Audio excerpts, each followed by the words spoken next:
When I look back at the men I chose to love, it's clear now. I wasn't choosing with my heart. I was choosing with my trauma. I was a dismissive, avoidant attachment style woman who had no clue of what a healthy, secured attachment style of loving was. Welcome, my loves, to the Hardened and Healed Podcast. Hey, loves, I'm home. Hey, loves, let's sit on down. I am so excited to see you again. Thank you again for welcoming Hardened and Healed Podcast to your home.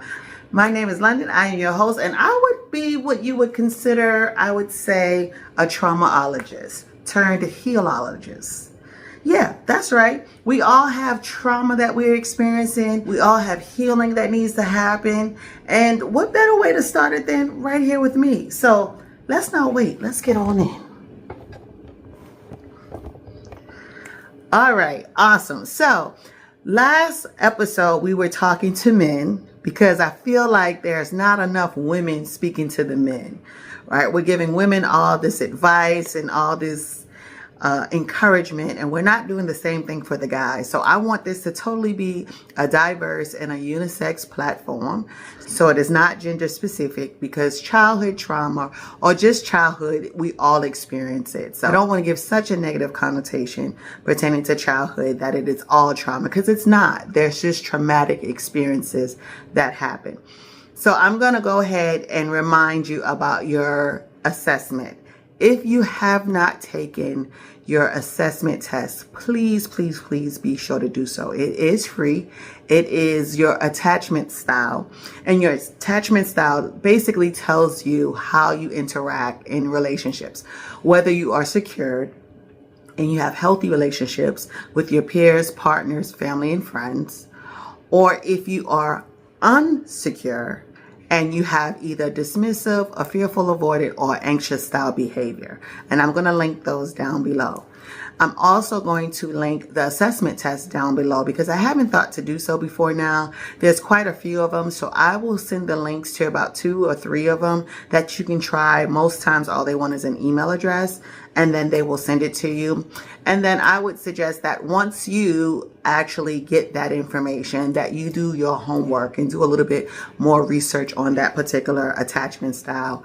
It's going to give you an aha like never before. When I found out my attachment style, it was like I had discovered a cure. Like, just everything started to make sense. And I would think about not only myself, but the partners that I've had, and like, maybe they were this type, maybe they were that type. That's why this didn't work. That's why there was so much clashing. That's why there was so much toxicity, right? So I believe that drama comes from trauma, and when we start to identify what our trauma is, then we begin to start rectifying. We go in and start doing damage control. At least most people, not everybody. Some people are okay living in their trauma. You know, that whole saying, I'm unapologetically me, just basically says, like, I'm not apologizing for anything that I've done to you. But that doesn't necessarily mean that you don't want to change and do differently. So that's where this podcast comes in. If you think you have not been affected by childhood trauma, just keep watching.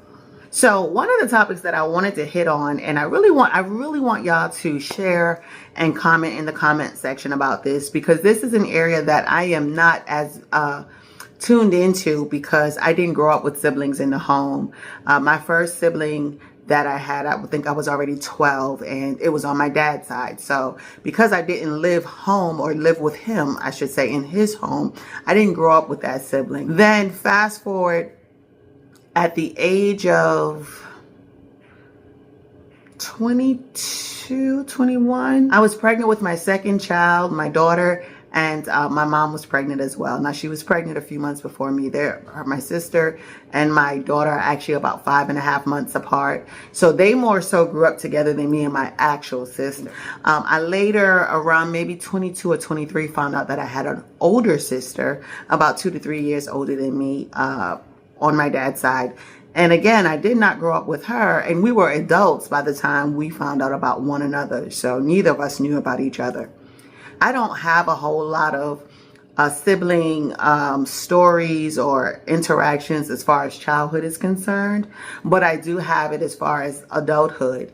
And I could tell that it's different because I didn't grow up in the home with them, and when I became active in their lives and them in my life, we were already adults. So the dynamic is totally different. But for siblings that grew up, I'm talking about from pamper days, pacifier days, to, everything thereafter, it is extremely different. I can say from the outside looking in that I have been extremely observant of my peers that had siblings, older and younger, because I always wanted that. I always wanted a sibling in the home. I always wanted company, someone that I didn't have to go outside of my personal space to have fun or interact or even confide in. But I would notice some of the resentment that some of the siblings would have from childhood. One would be if you were the sibling that actually took care of the rest of the kids. And I'm not talking about just a little brother or a little sister. I'm talking about a host of siblings. Your mom and dad, whether they were together or separate, your mom were having multiple pregnancies, and this left the responsibility on you. And sometimes, depending on the age gap, determines how much responsibility you get. 5 years or more, you're probably cooking for them, you're changing diapers, you're fixing bottles, to helping with homework, walking them to school, to not being able to hang out with your friends because you have to babysit because your mom, dad, or both, or whomever the guardian is, has to work, or at least has other plans. That can cause a lot of resentment between siblings. And because I never could really understand, and I've done a plethora of women over the past 30 years, and I noticed those who are most distant from their siblings, it either was always like that or something caused it. And I'm talking about in-house siblings, not mama kids over here, daddy kids over here. I'm talking about the siblings that were in the home with you. It's eye-opening to see how that morphs into adulthood. Because if I took care of you almost like your own parent, then there's a level of respect that I expect as we become adults. Like, I'm still sis, but you can't handle me like I'm just any old body. Like, I raised you, right? So there becomes a sense of entitlement there. I mean, the younger sibling still identifies as, you're just my sister, or you're just my brother. Like, you're not my mom, you're not my dad. I got enough hours put in to say otherwise. That causes a lot of strife. Or if you missed out on a lot of opportunities because you had to babysit, because you had younger siblings. Also to sibling rivalry, a competition. If you were always compared to another sibling, whether better or worse. Maybe this one gets good grades. Maybe this one can sing and dance. Maybe this one is more smarter or more kinder or more cuter. Like, there's so many different attributes that will divide siblings intentionally and unintentionally. There are some parents that deliberately do it because they think that that's going to motivate another sibling. But really what it does is it just creates all this animosity among siblings. Or like the bullying sibling, the one that beats on the younger sibling. And then the younger sibling comes and tells, and the mom calls them a tattletale. Y'all remember back in the day, that's when it was okay to do. Now they call it snitching, and it's obviously not the thing to do, depending on your background and where you come from. But it's crazy to see that those different dynamics, because those are the first relationships that you have in childhood, are the ones within your home. Before you get to elementary school, you're establishing relationships within the home. And the more siblings you have, the more relationship experience you get. And none of them are the same. You could have a bunch of siblings and two might be really tight. Another two might be really tight. What does they call it? That middle child syndrome, right? Where there's just that child that's in the middle. They're not old enough to be the oldest. They're not young enough to be the baby. They're just like smack dab in the middle. And they resent the older sibling because that sibling gets to do all the firsts.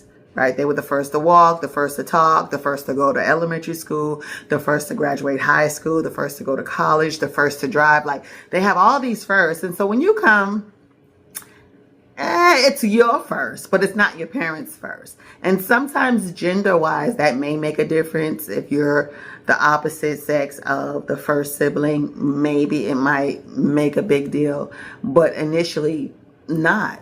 Or if you're not the baby, your parents know that this is going to be the last of everything, so they savor it, right? They don't miss a moment. And a lot of times parents are in a better situation when the third or fourth or whenever the last child is. When the last child comes around, the parents most times are in a better situation financially, mentally, spiritually, emotionally.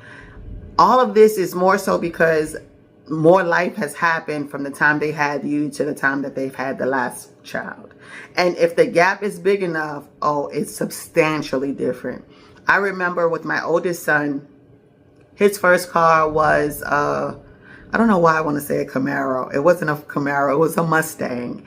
I paid, I think, $1,000 for it. To me, it was a bucket. Like, the emblem was hanging on the side.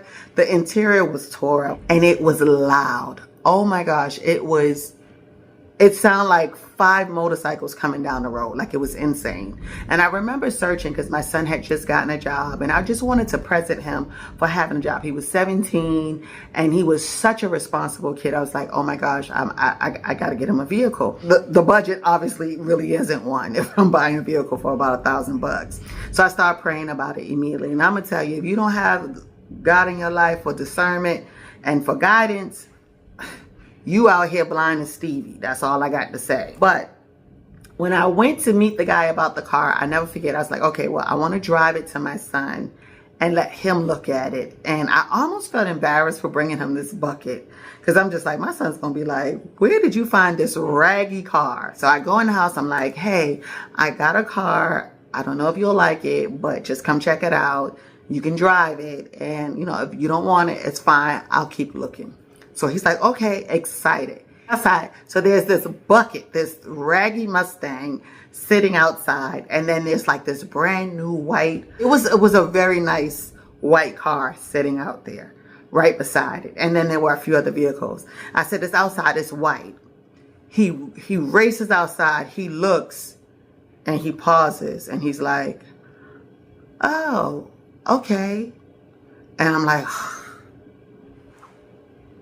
I have failed right out the gate. So I give him the keys. I said, you want to test drive it? He's like, yes, ma'am. Yes, ma'am. So we walk to the vehicle. He's walking to the brand new looking vehicle. Like, why he thought his mama could afford that, it's beyond me. He must have thought I had paper I hadn't made yet. But anyhow, so he walks to that vehicle and I'm like, no, this is the vehicle. He goes, the Mustang? Jumps to the sky. If he could touch heaven, he would have.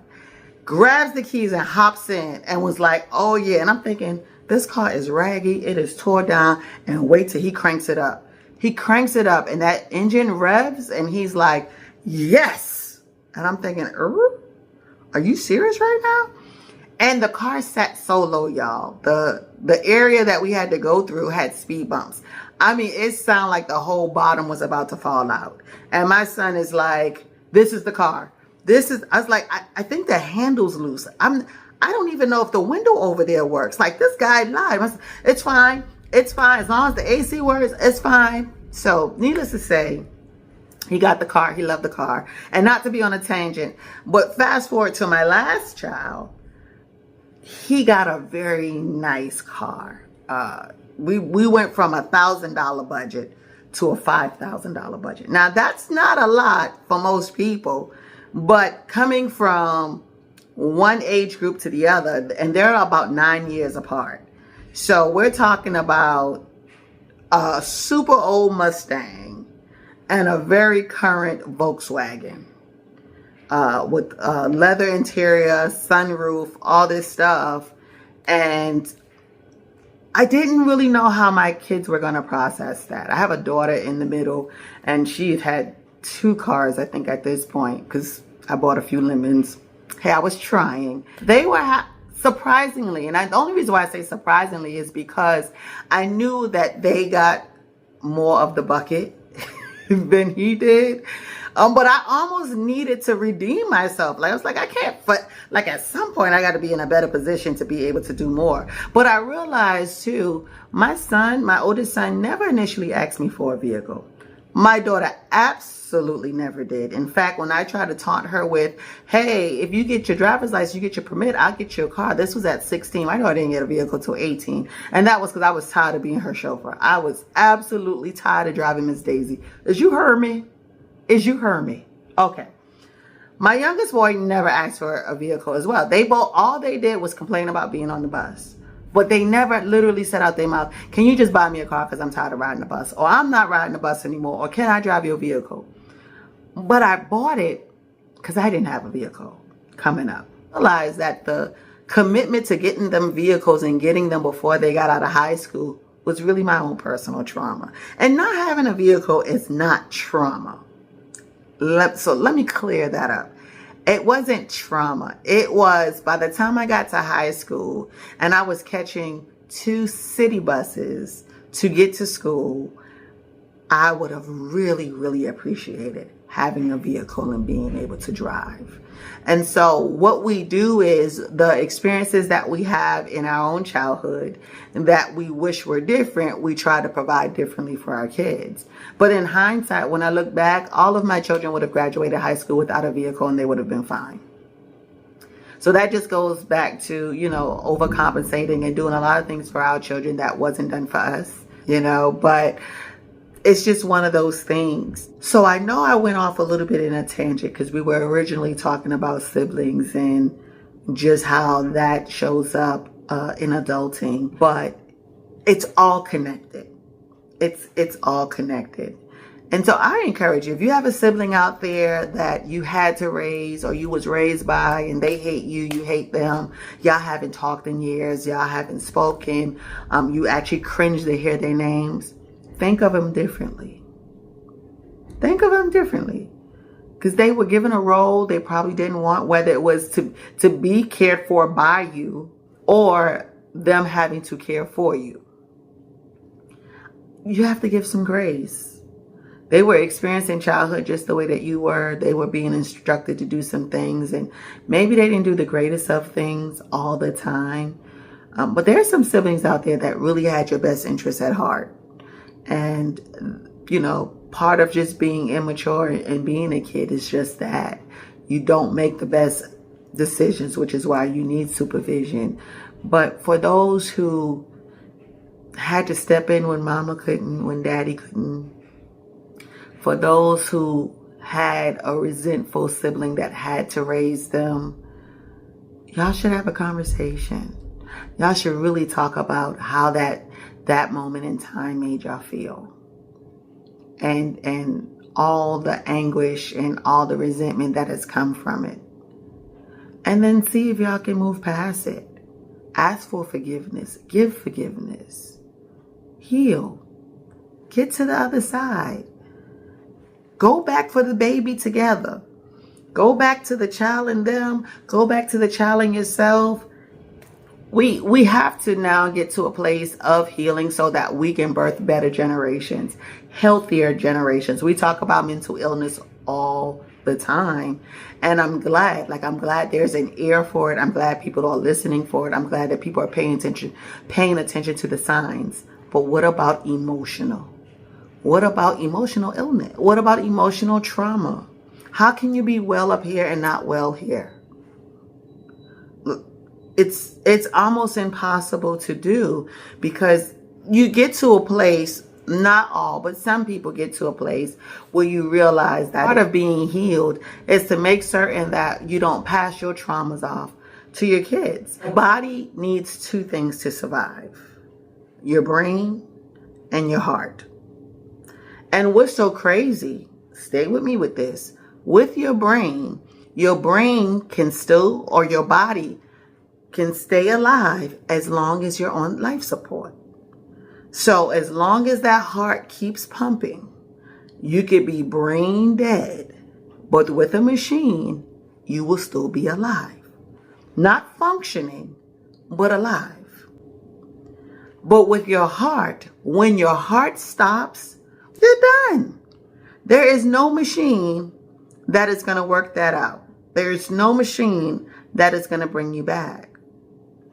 So when we speak about the mental capacity of a person and the wellness of that, it really shows how people can still function dysfunctionally, right? It's like being on life support. So it's like being brain dead but still being alive. Functioning and dysfunction is that. It is exactly that. But when you are emotionally sick, it's like having an ailing heart. It's like cardiac arrest. Like it disrupts everything. Like a light switch, the power is out. So in order to aid dysfunctional brain up top, right? Because first you have to acknowledge it, but you have to go into that acknowledgement with honesty and desire for awareness. So you have to speak to yourself. Like you have to speak to those moments, those things that happened in the past, those things that maybe nobody knows about, and seek help. Pray. Pray to God to give you a recollection of your past without it breaking you. Some people just don't want to revisit their past. It's too traumatic. But that might be because you're revisiting it alone. You got to partner up with God when you do that. Like, not only partner up, but let him lead. Let him lead, you follow, and he'll bring you out on the other side. He will tell you when to partner with someone else, when to ask for help, who to ask for help. When it comes to getting counseling, you want to have discernment with that. You want to make sure that you're speaking to someone who's licensed. You want to make sure that you are being truthful and authentic to yourself. Because even in holding back the stories, holding back the truths, you never uncover and get to the deeper stuff. You never get to fully heal. If you had a wound that was bone deep, but you only had topical medicine for the actual wound itself, what happens to all that decay that's down deep in the bone? You can't expect for that to heal. That is like damaged within. We have to identify with that. How else are we going to be the best version of ourselves? Like, how is that going to happen? Honestly, if you really think about it, if the things that you need to know, understand, and change are the things that you avoid, dismiss, and are stagnant about, you're not going to heal. It's not going to happen. And your goal should be to do that. Your goal should be to be the best version of yourself that God has called you to be. That's why it is so important to get past the hurt. Time, I know people say time heals all things. It doesn't. Ask someone who experienced a loss of a loved one. Time gives them the strength to move on. But as far as that wound itself, they have to work on the healing of that. Otherwise, it won't heal itself. They have to bring about a change, even just in how they view, how they think of that loved one that is gone. When they alter and they shift their thoughts from being hurtful and resentful and angry and broken to, this is going to sound crazy, but grateful to have even had that person in their lives, grateful for that parent or the child that they birthed, grateful for the relationship, grateful for the love, grateful for the opportunities, the memories. When they shift it, then the healing begins. What's the worst that could happen? Healing? Hey, that's not a bad thing. Because being hurt and hardened gets you nowhere in no time. Like, it takes no time to get there. So, I'm going to run on. I'm going to get out of your home and back into mine. I thank you so much again for allowing me to come back in your home, in your space, and share some time with you. Thank you for having me. Thank you for your support. And thank you for wanting to heal past your trauma. It's another one, Hardened and Healed Podcast. Bye, my loves. If you enjoyed this episode and would like to see many more to come, don't forget to like, comment, and of course, subscribe.